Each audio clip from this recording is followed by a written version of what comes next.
No? Bakit ho, mga bossing? Nako, eto, labas politika, pero mga ano to, mga bigatin na mga vloggers ho, mga kababayan, nasalot ng bayan. Ay, sorry. Huwag niyo namang sabihin salot ng bayan. Nagpasugal lang naman sila. Ano? Nagpasugal lang naman sila. Influencers, Daily Tribune, influencers now face illegal gambling case according to CICC. Aray ko po, malalaking mga vloggers ho ito ha. Mga kababayan, malalaki po ang kinikita din itong mga ito. Ito, 4, masasampulan yata. Influencers now face illegal gambling cases. Christian Merck Gray, ito po, si Merck. Biruin mo, 9.2 million followers in total siguro ito, hindi lang YouTube. No? In total, mga kababayan. Biruin mo, laki-laki na ng kinikita sa YouTube. Tapos nag-promote pa kayo ng sugal. Tapos sasabihin nyo, may mapupulot na aral doon sa kanilang mga vlog. Biruin nyo yun, 9.2 million followers, binubuyo na, na magsugal. Ano pa ba ang tawag sa pagpo-promote? Pagbubuyo yan, di ba? Ang sumunod po, nako, baka madami ditong followers ni Mami Tony Polo. 7.8 million followers, mga kababayan, no? Mukhang maharap din sa kaso ng pagpapasugal. Anak ng toko. Lalo na ho yan. Maputol ko lang ho, bago tayo pumunta, mga kababayan, dito kay Wamos. No? Dito sa ewan ko kung yung mga yung mga nagpapasugal na yan, o yung mga kumukuha, yung nag-email, hindi ko alam kung chine-check nila yung mga yung mga content ng mga content creators po. Kasi pati ako, sinesendan po kami ng email niya, sinesendan po kami ng mga mensahe niya na, ganito, baka gusto mo na mag-try na maglagay ng link sa iyong mga YouTube channel, sa iyong YouTube channel at sa iyong mga content upang sa ganun, extra income sa iyo. Pag nakita mo, sugal, sabi ko, Diyos ko naman, gusto ko nga maayos yung Pilipinas. Gusto ko nga yung mga Pilipino, magsiyaman po tayong lahat. Diba? Tapos i-impluensyahan mo ng sugal. Ang masama pa ho, sa iba sa kanila, mga bossing chipamo sir, ang gagawin nila, ipapamuka, dito ako yumaman, dito ako yumaman. Wala hong yumaman dyan. Sa sugal, mga kababayan. Ang yumayaman lang po sa nagsusugal, mga bossing, yung bangka. No? Yung opposite ng mga mananaya. Bakit po? Kayong tumataya. Like example na lang po, number game. May 100 na numero na pagpipilian kayo. No? Pumili ka ng 3 numero. Tinayaan mo. 3 numero, ibig sabihin meron kang 3% na manalo.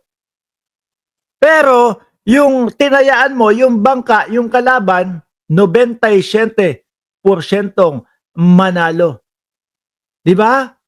Mga kababayan, walang nananalo ho dyan. Kaya huwag kayong maniniwala doon sa mga vlogger na, dito ako pumaldo, dito ako yumaman, dito dumami ang pera ko. Wala hong ganun. Kaya nga ho ako kapag kayong may nag-aalok, tataya ka ba, weteng, o ganito, ganyan. Sabi ko, hindi. Sa susunod, ako kalaban mo. Bakit?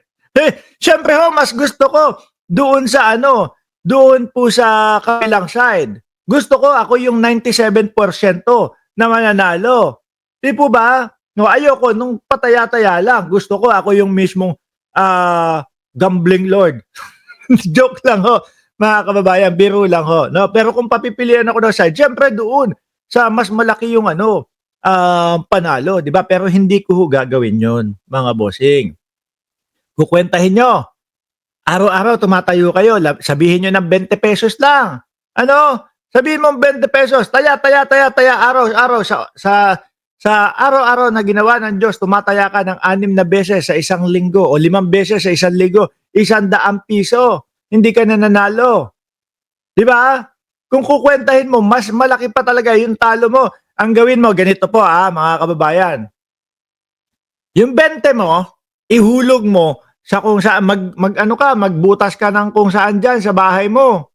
Butasan mo yung dingding mo, hulog mo diyan ng hulog yung 20 pesos. Tapos kapagka magpapasko na, pagka magpapasko na, kunyari inumpisa mo bagong taon, 20, 20, 20. Pag magpapasko na, siyempre, 300 plus yung Pasko, 365, isang buong Pasko. O, bago magpasko, 16, bungkalin mo na yun, butasin mo na. No? Tapos sabihin mo, uy, nanalo ako! Panalo ako! O, di ganon, parang bawi lang.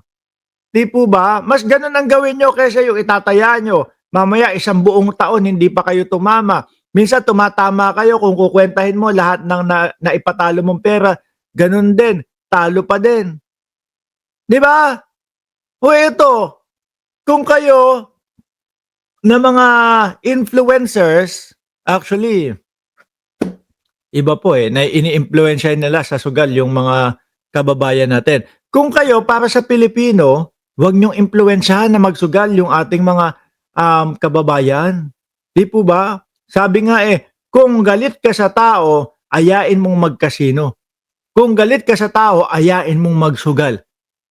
Oh, para maubos yung pera niya. Di ba? Ganon. Oh, sunod, si Wamos. Di ba? Yung kapatid din ito, ewan ko, siguro, ang pinili lang, yung apat na mananalo. Apat na mananalo. Yung apat na malalaki yung followers. Yung kapatid din ito, nagaganon din paldo ka na ba? O ganito, ganyan. Naku, tigilan nyo po. Hindi po makakatulong sa inyo yung ganyan at wala pong katotohanan nyo. Dito ako pumaldo. Lalo na yung mga online yung mga online gambling. Meron po tinatawag dyan yung mga may karga yan. Dati ko kasi, mga kababayan, bata pa lang ako, nagsusugal na ako taga-Tondo ako No? Bata pa lang ako, nagsusugal na ako. Siguro bandang ilang taon ba ako? First year high school.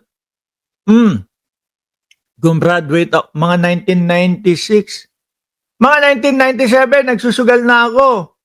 No? Video karera. Alam niyo yan? Yung video karera. Naku, nagkalat po yan sa Tondo. Dati mga kababayan, nagkalat po yan sa Tondo. Tataya ako.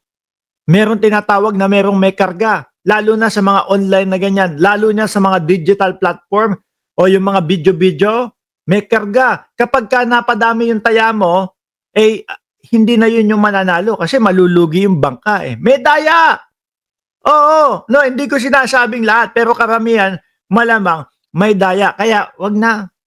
Magsabong na lang kayo. Hindi, wag na. Wag nyo nang lalo na kung meron kayong negosyo, meron sinasabi na kapag ka ikaw ay may negosyo, wag kang magsusugal. Malas yan sa negosyo, mga bossing. Okay? So ngayon mga kababayan,